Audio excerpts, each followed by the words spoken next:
Welcome to the Slop Farm. Enjoy the video. You start by confirming your exact device model and OS version so you choose the right menu. Once done, make sure any custom ringtone files are backed up to files or cloud storage in MP3 or M4A format. Now open Settings and navigate directly to Sounds or Notifications. You want the Notifications subsection. Tap into that area and scan for the app or system notification type you want to change so you can act immediately. You should now pick the specific app or system notification channel that needs a new sound. If the built-in list doesn't have what you want, use Add or Browse to import a backed-up MP3 or M4A from files. Android and iOS label this differently, so follow the prompts. Preview each tone to check volume and length.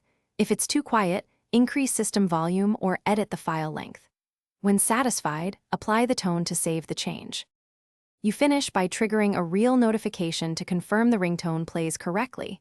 Send yourself a test message or use the app's test function. If the tone doesn't apply, restart the device and retry because a reboot often refreshes system caches.